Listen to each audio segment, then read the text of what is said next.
Hello and welcome back to our YouTube channel Freaky Physics. पिछली video के अंदर हम लोगों ने hot, cold, clinical thermometer, laboratory thermometer के बारे में काफ़ी डिस्कशंस किए थे, राइट।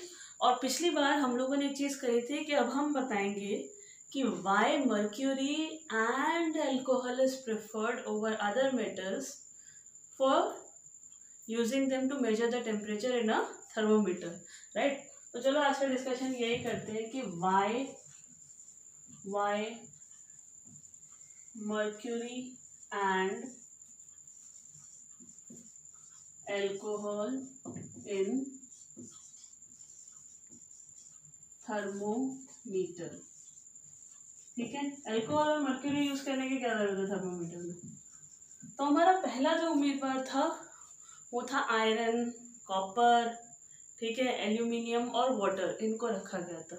देखो, आयरन, एल्यूमिनियम, कॉपर, ठीक है, ये सारे मेटल्स जो होते हैं लिक्विड नहीं होते at room temperature, right. So mercury was the only one which is liquid at room temperature. तो first reason was that it is liquid at room temperature. ठीक है, these are the reasons for mercury I'm writing over here। ठीक है, ठीक है, liquid at room temperature, this is the only metal which is liquid at room temperature। Clear. दूसरा reason क्या था, अब आपको चलो मेटल से हटा दो, वाटर तो यूज कर ही सकते थे ना, इतना महंगा रखने की क्या जरूरत थी, राइट। लेकिन वाटर के अंदर एक रेंज आपकी सेट हो जाती है। वाटर का जो मेल्टिंग पॉइंट है वो 0 डिग्री सेल्सियस है, ठीक है, और बॉइलिंग पॉइंट 100 डिग्री सेल्सियस है, राइट। यानी कि इस दोनों रेंज के अलावा, इन दोनों रेंज के अलावा वाटर आपको इससे हायर टेम्परेचर 100 से ज़्यादा नहीं दे पाएगा और 0 से कम नहीं दे पाएगा, राइट। कुछ एक लेवल तक -1 -2 डिग्री तक बता सकता है, उसके बाद वो टेम्परेचर आपको नहीं बता पाएगा। लेकिन अब जब हमारी साइंस इतनी एडवांस स्टेज पे जा चुकी है तो हमें इससे लोअर और इससे हायर टेम्परेचर्स पे भी काम करना पड़ता है, राइट। तो उसके अंदर हम लोगों के पास मर्क्यूरी के पास क्या फायदे की चीज़ थी कि जो फ्रीजिंग पॉइंट है मर्क्यूरी का, ठीक है, freezing point of mercury is somewhere around, ठीक है, it is somewhere -38.8 degree Celsius. क्या है -38, यानी कि -38 तक आप आराम से रीड कर सकते हो, राइट। और वहीं पे जो बॉइलिंग पॉइंट है of mercury, it is somewhere around 356 degree Celsius के अप्रॉक्स है। यानी कि अब अगर हमें कोई थर्मोमीटर बनाना पड़े, राइट, जिसमें हम मर्क्यूरी यूज करें, तो हम इतने लो टेम्परेचर को और इतने हाई टेम्परेचर को आराम से मेजर कर सकते हैं। फिर भी मर्क्यूरी ही क्यों, right. Still somebody has a question, तो इसके बाद जवाब लिख दो, ठीक है। इसके बाद आपका आंसर होगा इट हैज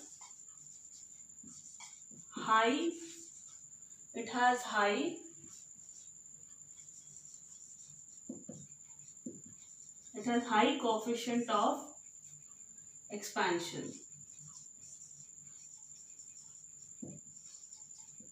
क्या है, it has high coefficient of expansion. High coefficient of expansion का मतलब होता है थोड़ी सी भी चेंज इन हीट को डिटेक्ट कर पाना, राइट। जैसे हमारे पास टेम्परेचर में तुमने देखा होगा उसके अंदर बहुत माइन्यूट स्केल्स दिखते हैं, राइट। तो उतना सा भी अगर चेंज इन टेम्परेचर होगा ना तो उसको बहुत इजीली डिटेक्ट कर लेगा। इसीलिए हम लोगों ने मर्क्यूरी को प्रेफर किया, ठीक है, to be used in thermometer to measure the temperature. That is clear ना। चलो, यहाँ तक की बातें क्लियर है। तो अब यहाँ किसी किसी के दिमाग में ये भी क्वेश्चन आ सकता है, तो फिर मर्क्यूरी जब इतना काम कर ही रहा था तो फिर अल्कोहल की नीड कहाँ से आ गई, राइट। और दूसरी चीज, ये कौन सी अल्कोहल है जो टेम्परेचर मेजर कर रही है, ठीक है, क्योंकि हम लोगों को तो बताया गया है कि alcohol is a bad thing, which is actually bad thing, ठीक है। मगर जो अल्कोहल्स आपको अपने लैब्स के अंदर मिलेंगी और जो अल्कोहल्स शॉप्स में दिखती हैं, दे आर टोटली डिफरेंट। जो लैब की अल्कोहल्स हैं आप ड्रिंक नहीं कर सकते, और जो बाकी अल्कोहल्स हैं उनको आपको ड्रिंक करना भी नहीं चाहिए, ठीक है, फर्स्ट थिंग। तो लोग कंज्यूम करते हैं उसको, ठीक है, तो that is different case, but okay, that can not be use in laboratories for experiments, ठीक है, they are for something some other purposes, ठीक है। सो वाई मर्क्यूरीज के इतने बेनिफिट्स होने के बाद भी हम लोगों ने उसको अल्कोहल से रिप्लेस किया लेबोरेटरी में, ठीक है। तो ये है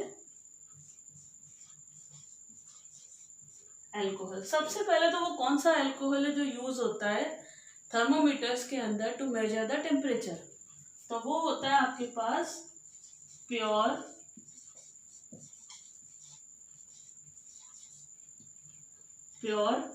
एथेनॉल। कौन सा होता है? Pure ethanol.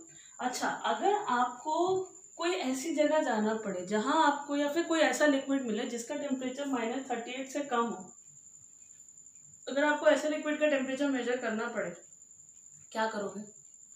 कैसे मेजर करोगे? बोलो, बताओ, तब कहाँ जाएंगे? ठीक है, उसके लिए हमारे पास काम में आती है एथेनॉल, ठीक, क्योंकि इसका जो फ्रीजिंग पॉइंट है ना, इसका जो फ्रीजिंग पॉइंट है उसको सुन के तुमको शायद ठंड लगना शुरू हो जाए। -115 डिग्री सेल्सियस। कई बार इतने लोअर टेम्परेचर को भी हम लोगों को मेजर करना पड़ता है, राइट। तो उसके लिए हम लोग अल्कोहल प्रेफर करते हैं। बाकी ये सारे रीजंस वही हैं कि why we consider alcohol over, ठीक है, alcohol and mercury over other metals and substances to measure the temperature in a thermometer. अच्छा, यहाँ तक अगर तुम लोगों को बात समझ में आ गई हो, अब तो पहले ये सीखो कि थर्मोमीटर तक तो समझ गए कि थर्मोमीटर क्या होता है, ठीक है, कैसे वो काम करता है। अच्छा, एक बात याद रखना, थर्मोमीटर का प्रिंसिपल क्या है? एक्सपेंशन पे काम करता है वो, ठीक है, it works on the expansion principle, ठीक है। जब हीट प्रोवाइड की जाती है तो substances expand and due to which only the mercury begin to rise. अच्छा, एक क्वेश्चन मेरे पास आया था कि अगर मर्क्यूरी राइज होना स्टार्ट होगी, ठीक है, तो क्या उस ट्यूब के अंदर वो प्रेशर भी मारेगी ऊपर की तरफ? तो नहीं, ऐसा नहीं होगा, क्योंकि क्या होता है, आपके पास जो थर्मोमीटर होता है ना, ये, ठीक है, उसमें यहाँ होती है कहीं पे, ये दोनों थर्मोमीटर के अंदर होती है, B it clinical, B it laboratory, ठीक है। दोनों ही थर्मोमीटर में क्या होगा कि जब ये मर्क्यूरी राइज या फॉल होती है तो ये यहाँ पर, ये पोर्शन यहाँ पे होता है वैक्यूम, ठीक है, इसीलिए ये मर्क्यूरी इजीली राइज कर सकती है और डाउन आ सकती है। क्लियर? ठीक है, चलो, तो ये डाउट तो आप लोगों का क्लियर हुआ। अब आपके दूसरे क्वेश्चंस पे आ जाते हैं कि प्रिकॉशंस टू बी टेकन, ठीक है, प्रिकॉशंस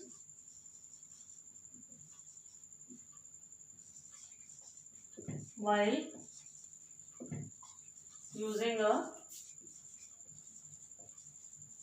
थर्मोमीटर, ठीक है। थर्मोमीटर यूज करते टाइम क्या प्रिकॉशन, तो बहुत स्लाइड चेंज होता है क्लिनिकल और लेबोरेटरी थर्मोमीटर की प्रिकॉशंस में, ठीक, मगर थोड़ा बहुत तो होता है, क्योंकि जब दोनों अलग हैं तो दोनों की प्रिकॉशंस में भी चेंज आएगा, ठीक। तो पहला प्रिकॉशन क्या होता है, किसी भी थर्मोमीटर को, बीट ये वाला हो बीट वो वाला हो, दोनों को यूज करने से पहले और बाद में क्या होता है, सबसे पहले, ठीक है, वॉश द थर्मोमीटर, ठीक है, बिफोर एंड आफ्टर यूज, ठीक है, यूज करने से पहले और यूज करने के बाद, ठीक है, यूज करने से पहले और यूज करने के बाद आपको थर्मोमीटर को वॉश करना जरूरी है। अब किसी किसी के दिमाग में ये क्वेश्चन आ सकता है कि वॉश करने की क्या जरूरत है थर्मोमीटर को, तो चलो क्लिनिकल थर्मोमीटर को तो वॉश करना पड़ेगा, वो तो सबको पता है, ठीक है, क्योंकि जर्म्स हैं, ट्रांसफर हो सकते हैं एक के दूसरे में, ठीक। लेबोरेटरी की क्या जरूरत है, वो थोड़ा ना ह्यूमन बॉडी के लिए यूज होता है। तो मेरे प्यारे दोस्तों एक बात जरा बताओ, एक लिक्विड का टेम्परेचर मेजर करने के बाद अगर आप थर्मोमीटर को वॉश नहीं करोगे तो उसके अंदर वो लिक्विड लगा रह जाएगा, ठीक। अब पता लगा आपने किसी दूसरे लिक्विड के साथ उसमें डिप करके मेजर करने की कोशिश की और वो लिक्विड जिस पर पहले से लगा हुआ था वो अब आपके प्रेजेंट लिक्विड के साथ रिएक्ट कर गया, ठीक है। अब हो सकता है कि रिएक्ट कर जाए तो शायद आपका थर्मोमीटर खराब हो जाए या आपकी रीडिंग्स में चेंज आए, राइट। तो इसलिए वॉश दोनों ही केसेस में, राइट। अभी तुम देखते जाओ, तुम लोगों को प्रिकॉशंस ऑलमोस्ट बराबर सी ही दिखाई देंगी, ठीक है ना। Now if you want to take out the thermometer from your body, ठीक है, do not touch the bulb of the thermometer while reading it, ठीक है। थर्मोमीटर को रीड करते टाइम आप उसके बल्ब को टच ना करें। इसके अंदर एक प्रिकॉशन थोड़ी सी अलग है कि द थर्मोमीटर, ठीक है, the thermometer should be surrounded, not completely, the bulb of the thermometer, ठीक है, यहाँ पे लिख देती हूँ, the bulb of the thermometer should be surrounded by the material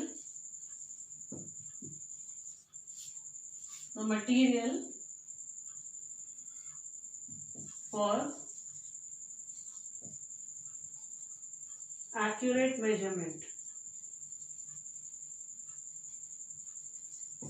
ये कई लोगों को शायद ना समझ में आई हो। यहाँ देखो एक डायग्राम, सपोज करो तुम लोगों को एक बीकर दिया मुझे, उसके अंदर से तुमने कहा कि मेरे को बताओ कि बीकर के अंदर जो लिक्विड है उसका टेम्परेचर कितना है, राइट। तुम गए भागते हुए दौड़ के गए कि मैम मैम मैम हमको दे दो क्लिनिकल थर्मोमीटर। मैंने पूछा क्यों बच्चे क्या करोगे, तुम कहोगे कि ये टेम्परेचर मेजर करना है इस लिक्विड का। मैंने कहा ये लो ले जाओ और करो मेजर टेम्परेचर। तुमने क्या किया, थर्मोमीटर में डिप किया, ठीक, रीडिंग निकाली, दौड़े मेरे पास आया, बताया ये रीडिंग है, ठीक। थोड़ी देर बाद तुम्हारे दोस्त ने कहा मैं भी करूंगा, तो उसने कहा चलो ठीक है तुम भी कर लो। उसने क्या किया, थर्मोमीटर को, ठीक है, हाफ डिप कर दिया बल्ब में, ठीक है, उसका जो बल्ब है उसको हाफ डिप किया या लिक्विड में, ठीक। और फिर वो इस बल्ब से ही पकड़ के थर्मोमीटर को लेकर आ गया मेरे पास कि ये रीडिंग निकल के आई है, राइट। तो in that case what will happen, there will be a change in the reading, because अब वो तुम्हारी बॉडी की हीट भी मेजर करके बता रहा है साथ में, तो चेंज हो गया ना टेम्परेचर, राइट। तो दूसरी चीज कि आप जब मेरे पास दौड़कर लेकर आए हो थर्मोमीटर और आपका दोस्त लेकर आया, किया किसी ने भी सही नहीं है दोनों में से काम, क्यों, क्योंकि ये थर्मोमीटर आपको टेम्परेचर सिर्फ तभी तक बताएगा जब तक ये उस लिक्विड के अंदर रहेगा। The moment it will come out of the liquid, इसका जो लेवल है, ठीक है, यहाँ पे ये लेवल है, ये धीरे धीरे डिक्रीज होना स्टार्ट हो जाएगा। इसीलिए इस थर्मोमीटर को अगर टेम्परेचर बताना है it should be completely dipped, ठीक है। ये हो गई थी आपकी दूसरी प्रिकॉशन, ठीक। अब जल्दी से देख लो जरा तीसरी प्रिकॉशन, ठीक है। तीसरी प्रिकॉशन क्या कहती है आपके थर्मोमीटर की, कि आप जब भी एक क्लिनिकल थर्मोमीटर यूज करें तो ये ध्यान रहे कि उससे आप डायरेक्ट सनलाइट के अंदर ना रखें, वरना मर्क्यूरी का टेम्परेचर बढ़ जाएगा, ठीक है। और अगर मर्क्यूरी का टेम्परेचर इंक्रीज होगा तो फिर क्या होगा, योर थर्मोमीटर में गेट डैमेज, ठीक है। तो अवॉइड डायरेक्ट सनलाइट, ठीक है, या फिर avoid exposure to direct sunlight, ठीक है, avoid exposure to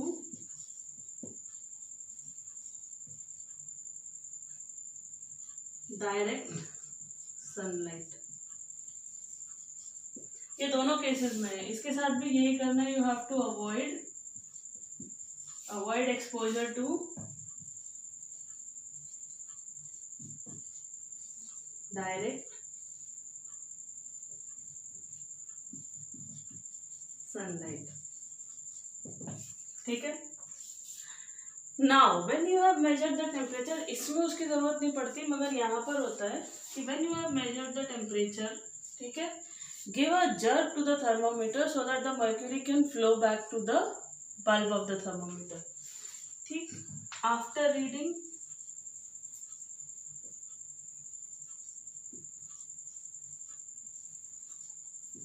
give a jerk to lower the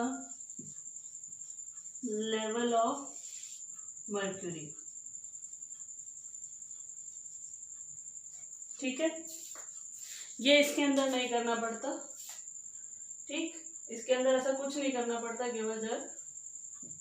ठीक है, अब इसके अंदर लास्ट पॉइंट है वो ये है कि ये दोनों ही ग्लास के बने होते हैं, तो आप इंश्योर करें कि इसको एक प्रॉपर स्ट्रॉन्ग, इसके साथ में वो आते हैं हमारे पास जो केस होते हैं उसके अंदर। ठीक है, इसको एक प्रॉपर स्ट्रॉन्ग केस के अंदर इसको स्टोर करें आप।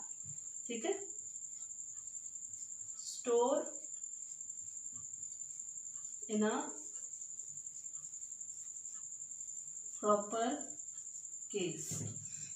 ठीक है, बाकी इसके अलावा कुछ इससे मिलते जुलते हैं, कुछ इससे थोड़े से अलग, आपकी एनसीईआरटी के अंदर ऑलरेडी प्रिकॉशन मिल जाएंगे। इसके साथ भी यही करना है आपको कि store in a proper case. ठीक है, क्यों? क्योंकि दोनों ही ग्लास के बने होते हैं, अगर एवं यूं फेंक दोगे ना तो रोज नए थर्मोमीटर खरीदने पड़ जाएंगे। ठीक है, तो ये हो गई प्रिकॉशंस के बारे में डिस्कशन, राइट। तो चलो जी, आज की क्लास हमारी यहीं एंड करते हैं। बहुत सुन लिया तुमने और बहुत सुना लिया मैंने। आगे सुनने सुनाने का कार्यक्रम हम बढ़ाएंगे जब आप सब्सक्राइब का बटन दबाएंगे, और वीडियो अच्छी लगेगी तो आप वीडियो के एंड में लाइक करके जाएंगे।